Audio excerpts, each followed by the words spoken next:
Sorry guys, I prematurely ended the stream there.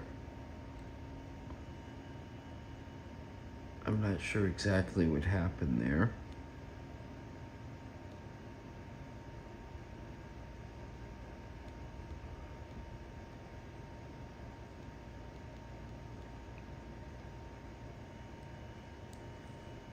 I think I pressed the wrong button, guys.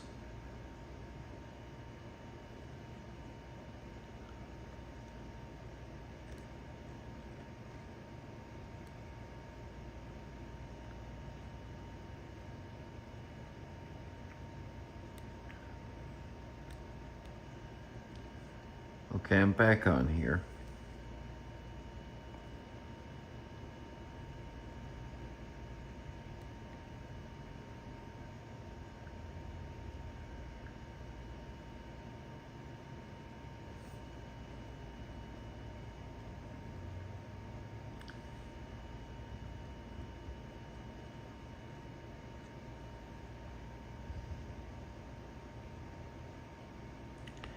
So, oops.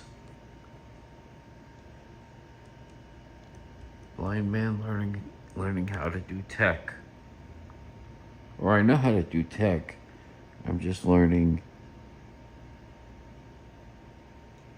how to do some things properly, I guess.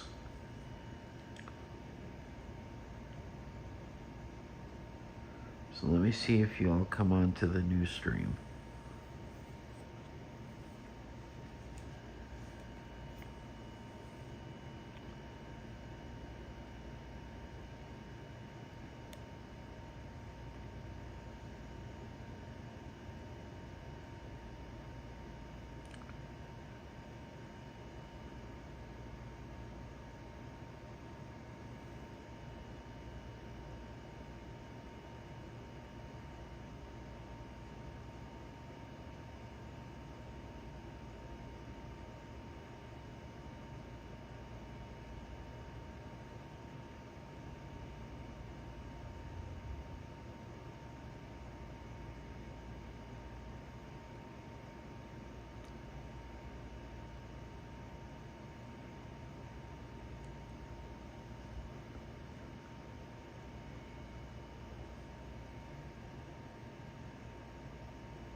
Let me see how far back I can go here.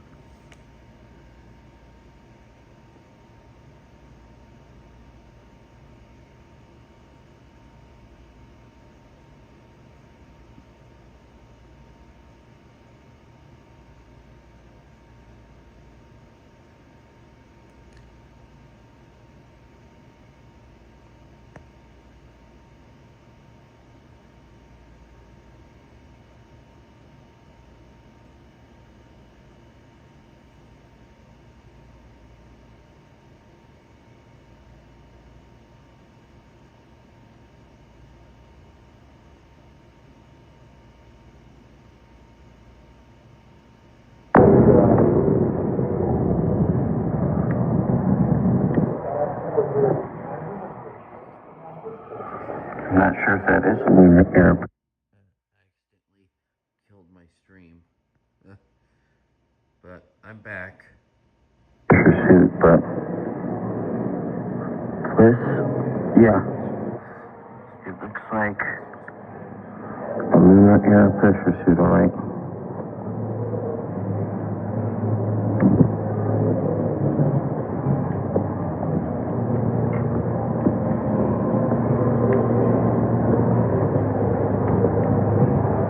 Yeah, it is lunar air because that's Apollo 17.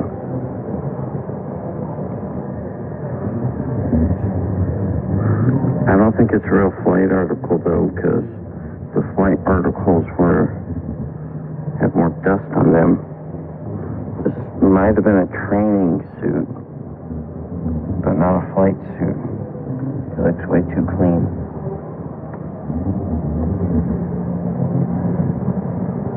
But the spaceflight guard and me, I had to grab some footage of this.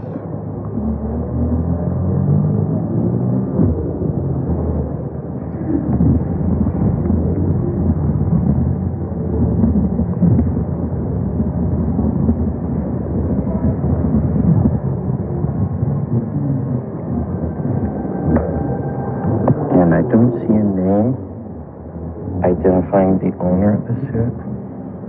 So I think this might have just been a training suit, or made up to look like it. But yeah, this suit did not fly to the moon, because there'd be more dust and grime in the fabric of the pressure suit there.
Anyways, I'm just looking here.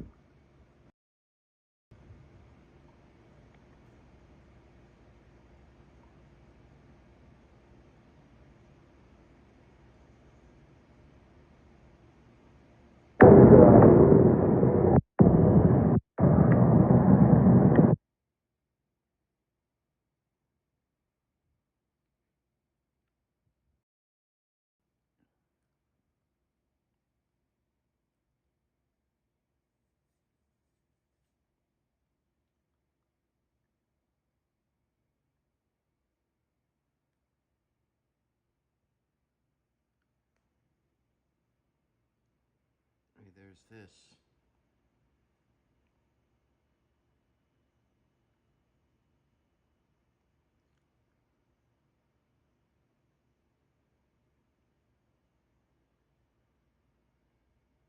I bet AnCap remembers this. Because he showed it to me.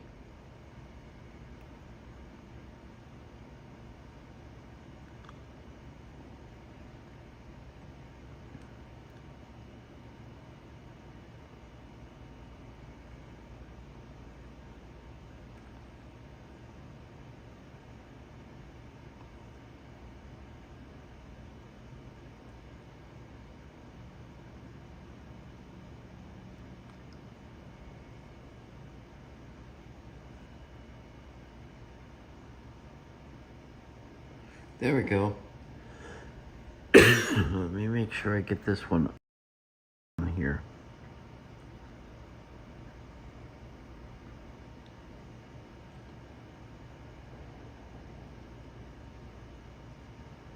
Blind man learning the UI.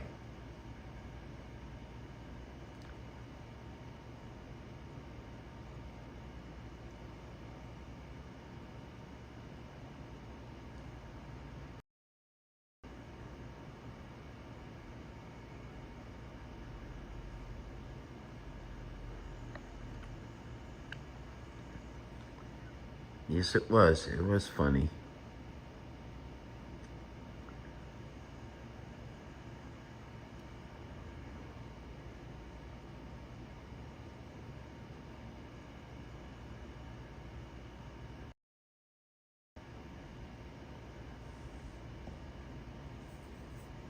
see what else I have here.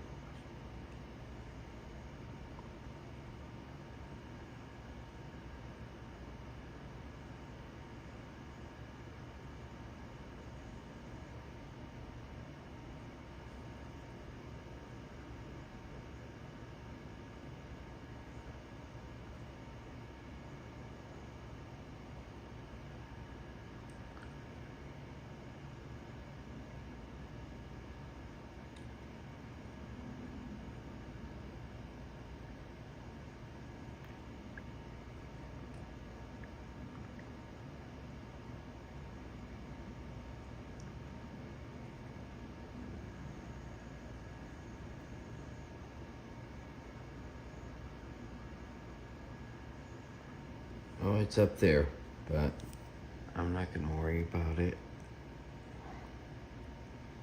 But, yeah. Just seeing what happens here again. Just want to be really informal here and talk with the people that have been supporting Blind Man Travels. Again, channel's had real growth recently, and I want you all to know how much I appreciate all of you for coming and watching my videos.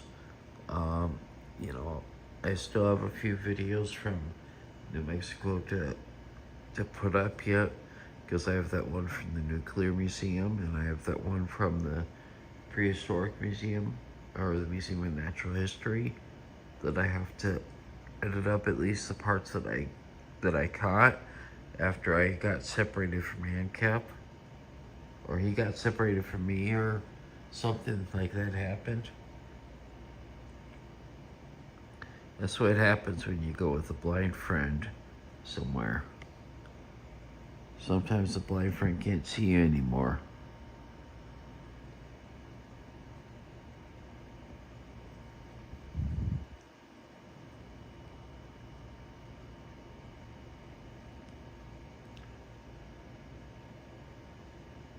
So let's just see if anybody else drops in. I know it's about noon. Yep, we did have fun, AnCap. It's about noon here, which means it's about 11 a.m. Mountain Time. And about 1 p.m. Eastern. So we'll see if anyone else is getting notifications to come join us here.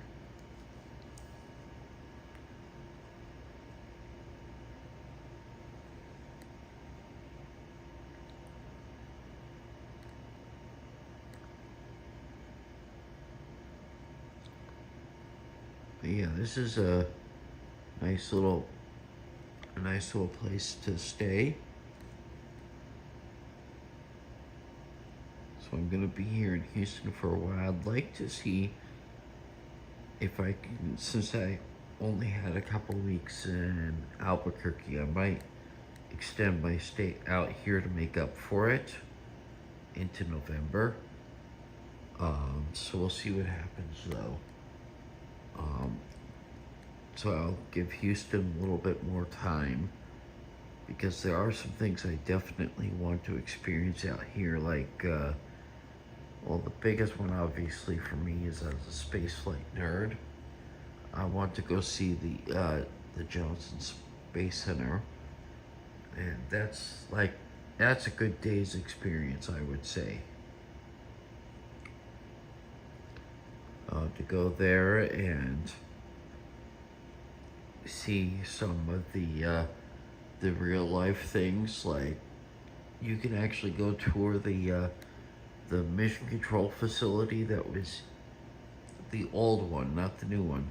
The new one has been updated with modern computer hardware, but the old one has the old vintage computer hardware from the 1960s and 70s for the Apollo program.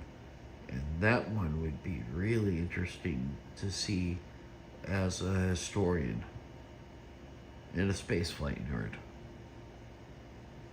So I really want to see that. I saw that they also were advertising breakfast with an astronaut, so I had no clue if that was worthwhile or not. You know, they didn't say who you were gonna have breakfast with, if they actually had experience flying in space or not, or if it was just like some rookie astronaut that hasn't even been in space.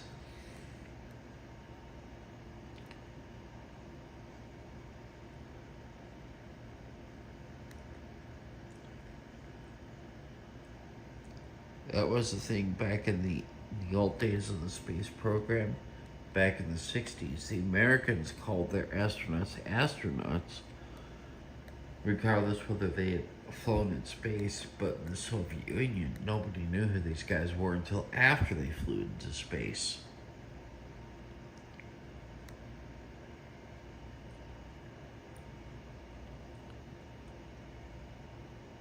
So there were some differences. Now there was some reasoning for that, because in America, they obviously, the American space program was there was a political thing to it, but America obviously had support for a free press, supposedly.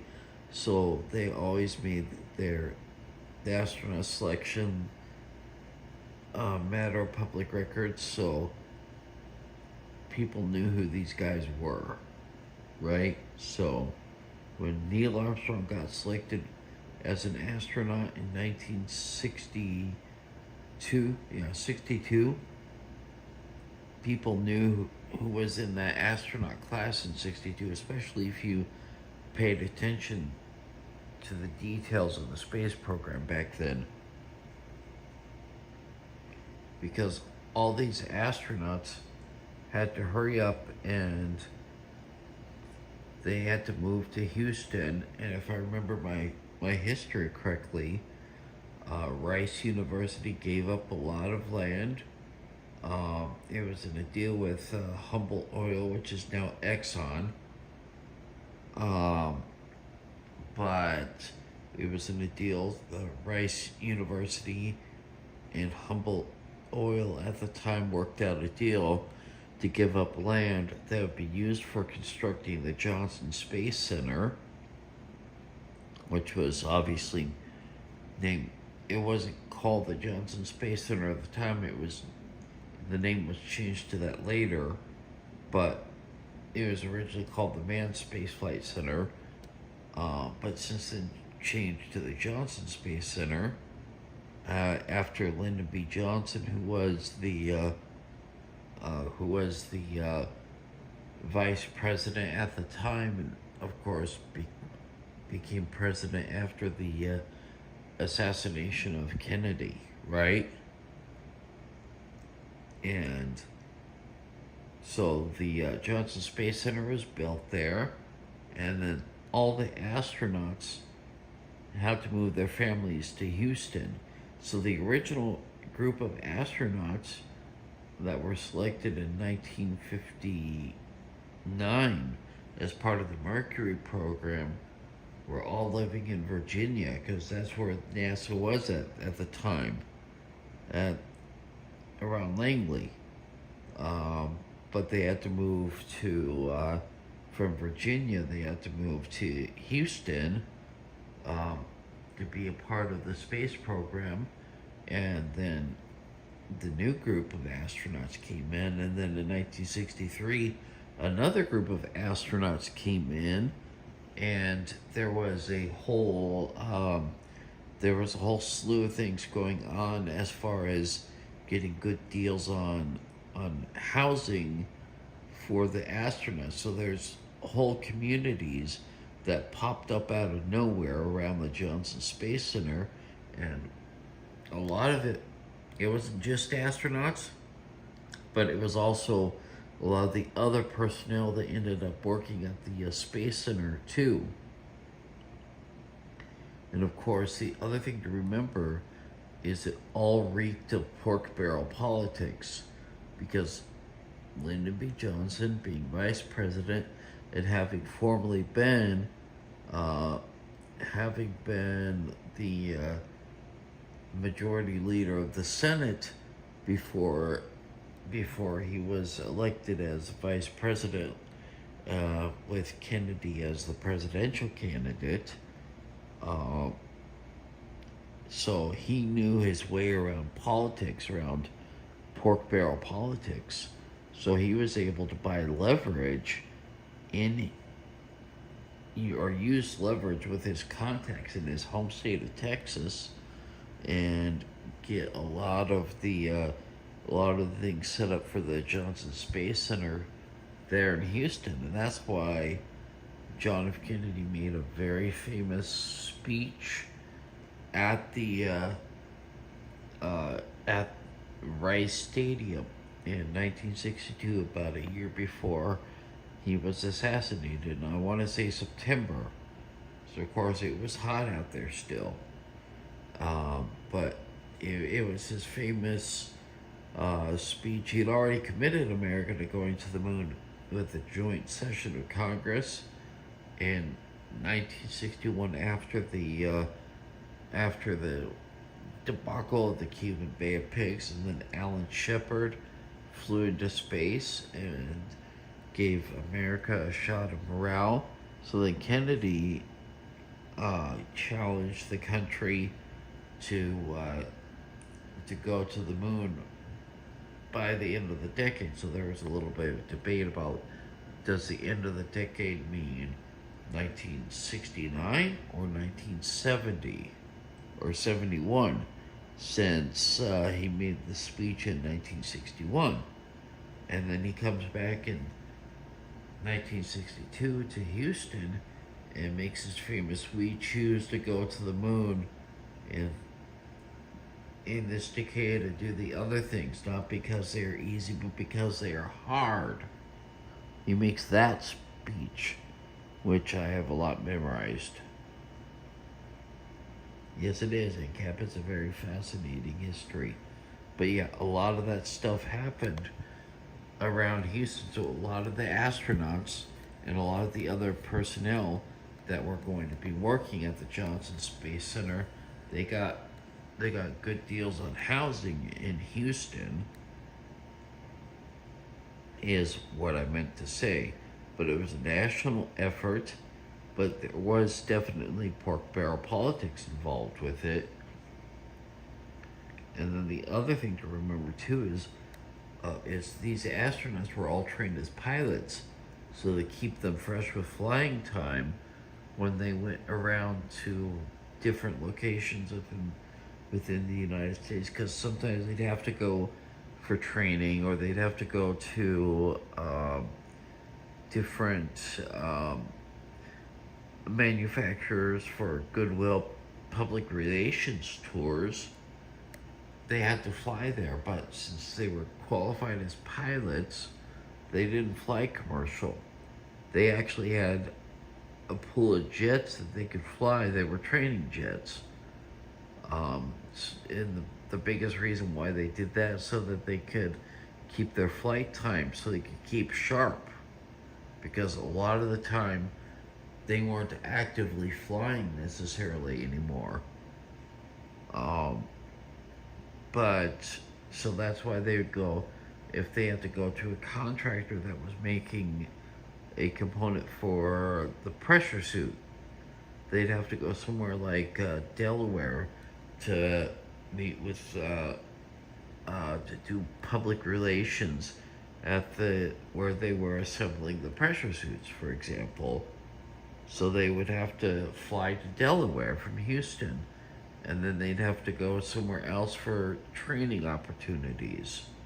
But that ended up happening a lot too. In fact, there was a very famous incident where the crew of Gemini 9, they were flying to St. Louis because the Gemini spacecraft was actually manufactured by McDonnell. Before it became McDonnell Douglas, it was manufactured by McDonnell in St. Louis, and they were trying to land overcast conditions, but they missed their approach and they ended up crashing into the building where the spacecraft was being assembled. So obviously, the building was okay, but the Charlie C and Elliot Bassett did not survive, of course. So since they were the prime crew for Gemini 9, the backup crew of Tom Stafford and Gene Cernan were moved up to the prime crew. Because that's how it worked, is the backup crew became the prime crew if something happened to the prime crew. So they ended up training for Gemini 9 and flew that mission instead.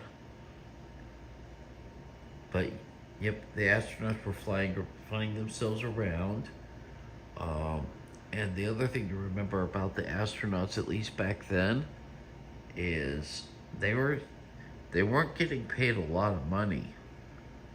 They were still getting paid on the same salary that they had when they were in whatever branch of the armed forces that they were in.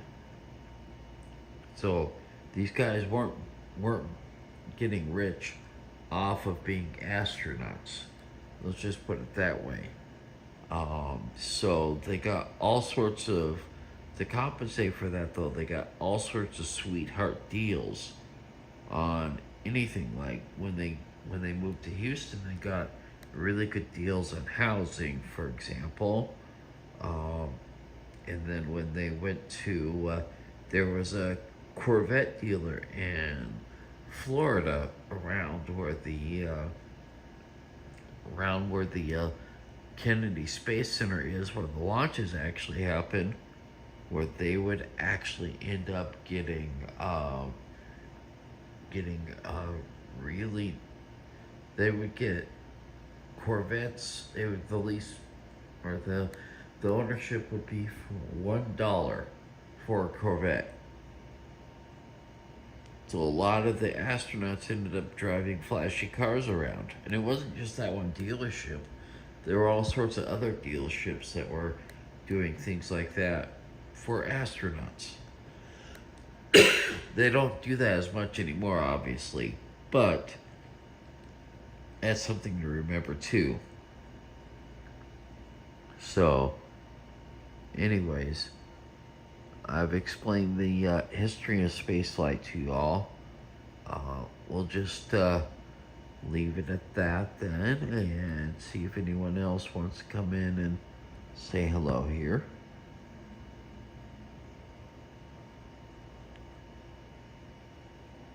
Again, we're just being real and formal here.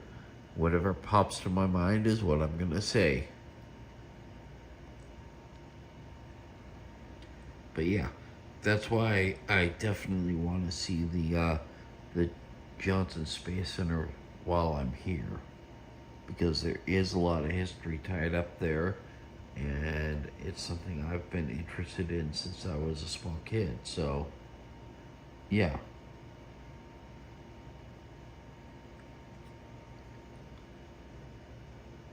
There you go.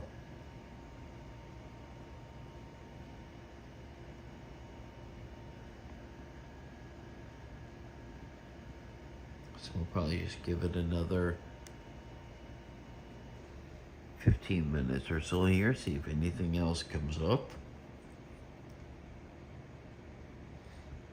But yeah, now you all know about me, that I'm a spaceflight nerd.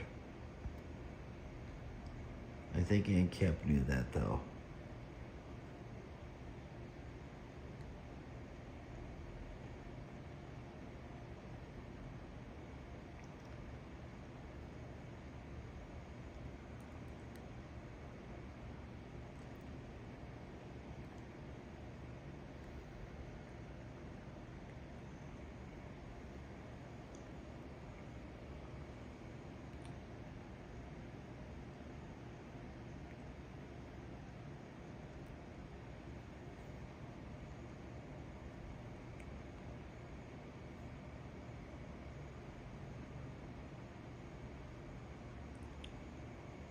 just give it a little bit more time here. Anybody else want to bring up anything or ask any questions or anything else that anybody thinking about?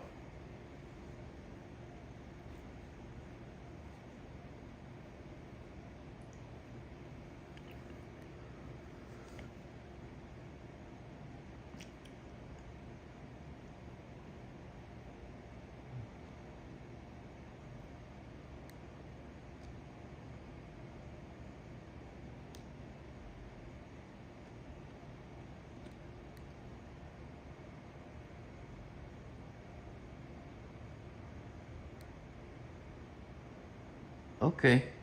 Airbnb experiences. On the whole, I've had some recently positive experiences with Airbnb. No one's been, you know, uh, everyone that I've dealt with has been accommodating. I've not had any issues. Of course, I'm the quiet one because most of the time I'm either working or working on editing, so, or just hanging out. But otherwise, I'm a pretty low-key kind of guy, so nothing to worry about there. The only thing I would say is there was one Airbnb host, and I'm not going to name names, obviously, who did refuse to host me just because I said I was legally blind. So, yeah, that might be a little bit discriminatory, but you know, it is what it is. Not so much I can do about that, right? I can only work with what I've got here.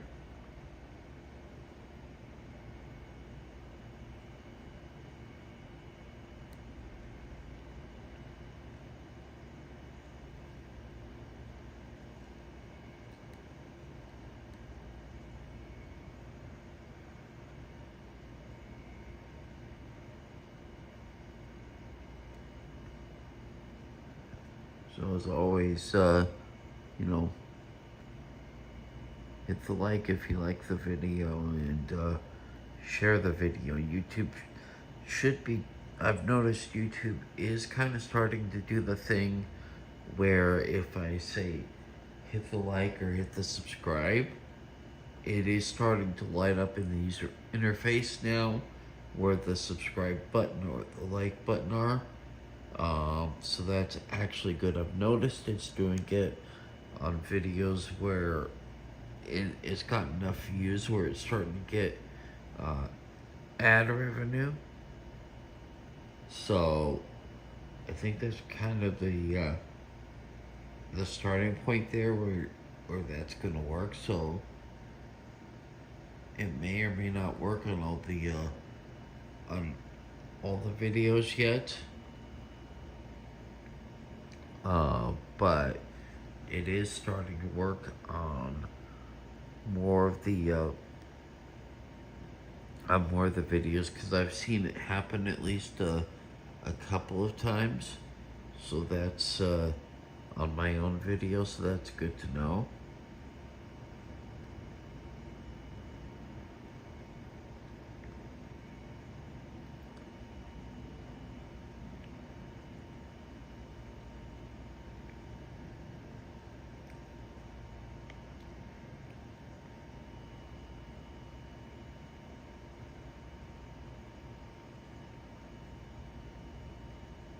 See if we have any other questions here. Like I said, we could always play Monopoly together. I'm not familiar with the rules of that version of Monopoly, but we can always play, or we could try.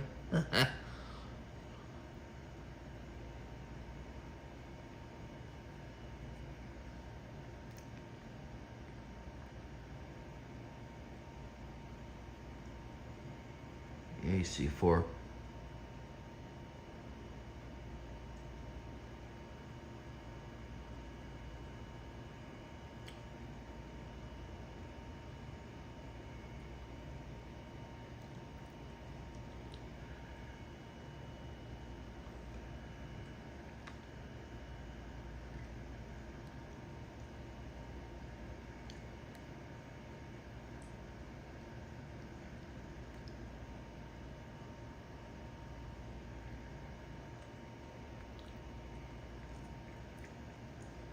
But yeah, I'm having lots of fun because I've gotten to see things in person that I haven't had the chance to see, or in my case, not see, because I go sight, not seeing, if you get the joke.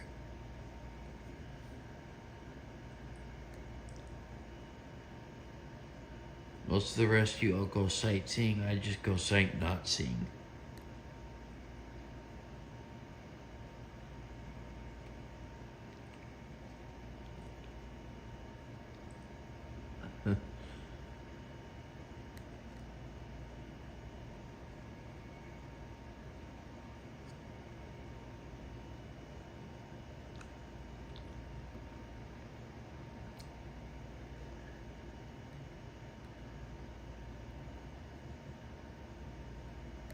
Yeah, I only turn on the TV for like 5 minutes here.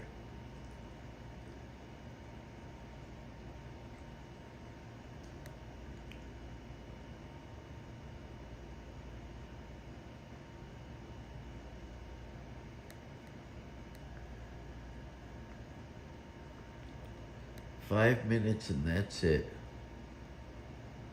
I don't necessarily watch a lot of TV, so I never really did, but let's just put it that way.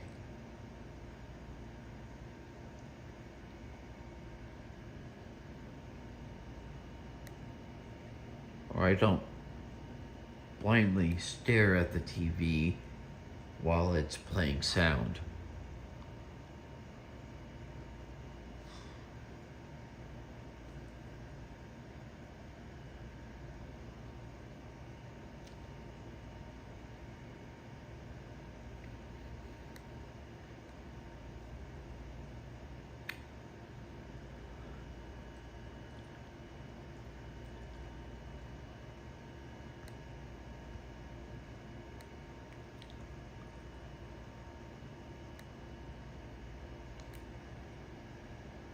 But yep, air conditioning is going pretty much full blast around here. I think that's life as per usual here in Houston.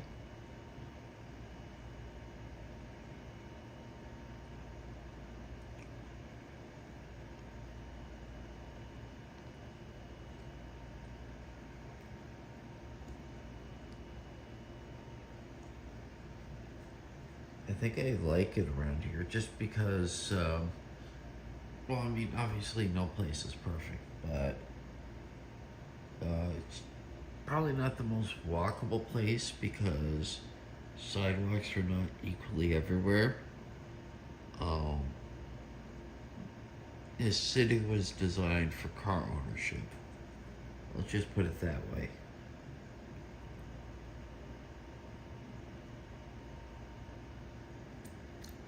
But there's lots of variety around here, lots of food options here. Obviously, there's Tex-Mex, there's barbecue, there's a lot of Vietnamese places because there's a lot of Vietnamese people that live here in Houston, in case you didn't know that. So there's a lot of Vietnamese restaurants around here too.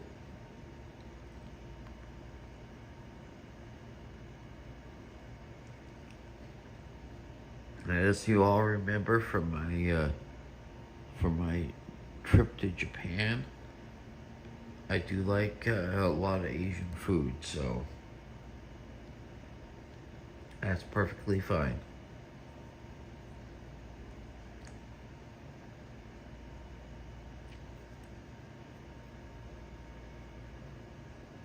Good morning, Vietnam.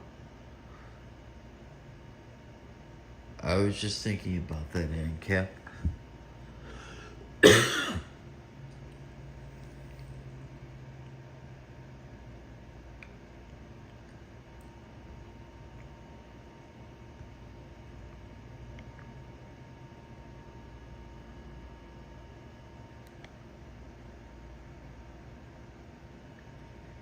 Okay, we'll give it until... Yep, that was Robin Williams.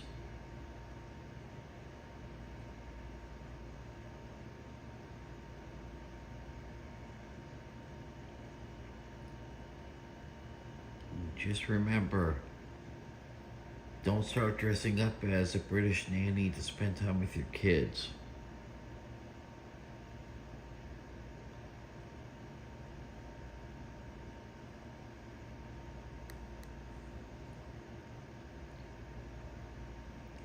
There's another Robin Williams reference.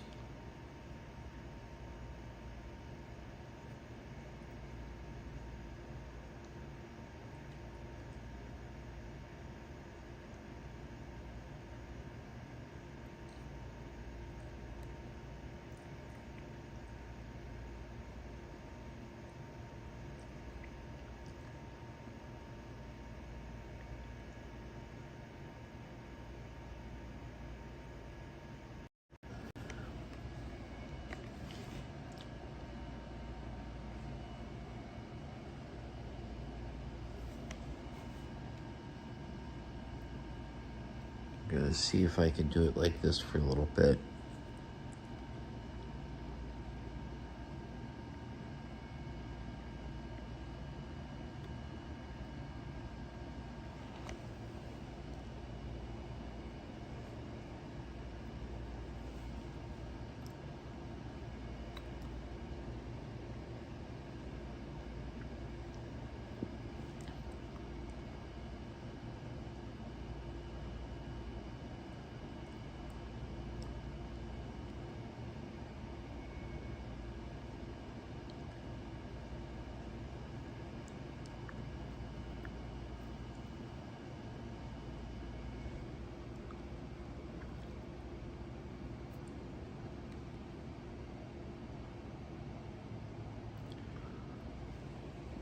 Alrighty, so with that, this time we will end the live stream on purpose. This isn't a premature ending like the last time. Well, I did on purpose, but I do appreciate you all taking the time to come in and hang out and listen to my history lesson, and wish you all a pleasant day. As always, hit the like and hit the share, and if you're not subscribed, hit the subscribe button so you can see more content from Blind Man Travels. In the meantime, have a good night.